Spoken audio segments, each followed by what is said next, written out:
Заостанат и неодржлив е транспортниот и енергетскиот сектор во Македонија. Земјата е многу чекори назад во исполнувањето на реформите во овие два сектори, а казната е повлекување на дел од парите наменети за инвестиции. Ова се само дел од наодите во истражувањето на Think Tank организацијата Аналитика, која ги анализирала клучните проблеми во транспортот и енергетиката. Според Аналитика, во секторот транспорт најпроблематично е тоа што возниот парк е застарен и неефикасен. Има премногу автомобили на дизел и бензин, во возилата најчесто се возат 1 до 2 патници, а малку се користи јавниот транспорт, кој исто така е застарен.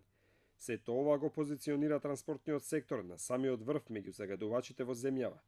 Според истражувањето, ако земјата спроведе реформи да се намали зависноста од фосилни горива, да се субвенционираат електрични возила, може не само да се избори со загадувањето, туку и да заштеди. Препорака е зголемувањето на мобилноста на граѓаните и стоките да се направи на одржлив начин, со користење на алтернативи на фосилните горива и воедно напуштање на класичниот транспорт со лични патнички возила. Па така до 2050 година овие реформи би ја чинеле земјата 1,8 милиарди евра, а неспроведувањето на реформите би чинело преку 2 милиарди евра. Тоа значи дека реформите би донеле почист воздух и заштеда од преку 200 милиони евра.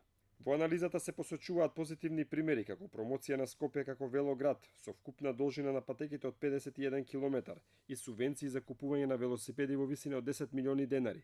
Се планира и набавка на 50 електрични автобуси кои би ги замениле старите.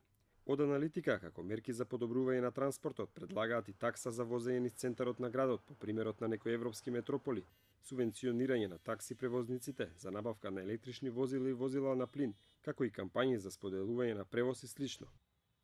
Според истражувањето, најголемите проблеми во енергетскиот сектор се неравнотежата помеѓу потрошувачката и понудата, увозната зависност и оперативната ефикасност на секторот, која вклучува ефикасно утврдување на цените. Во текот на последната деценија, потрошувачката е ранми на домашната понуда на струја, а јазот се пополнува со увезена струја. Енергетскиот сектор најмногу допринесува за загадувањето, скоро целосно се потпира на фосилни горива, увозот е преголем, недоволен е развојот на обновливи извори на енергија и нема доволна поддршка од институциите. Од Аналитика сметаат дека реформите и во овој сектор уназадуваат и не се инвестира во алтернативни извори на енергија. Позитивен е примерот само со ветерниот парк во Богданци, но други вакви инвестиции нема. Предлагаат да се либерализира пазарот на електрична енергија за домакинствата, да се вратат енергетските пасоши за сите градби, да се овозможи граѓаните без формирање на фирма да произведуваат електрична енергија и таја да ја даваат во системот со договор со снабдувачот. Во истражувањето е наведено дека и двата сектори не се имуни на корупција. Во анализата како пример за можна корупција во транспортот се споменува случајот со изградбата на автопатот Демиркапија Смоквица во вредност од 210 милиони евра. Грчкото обвинителство започна постапка против градежната компанија Актор за измама и за перење пари во висина од 50 милиони евра.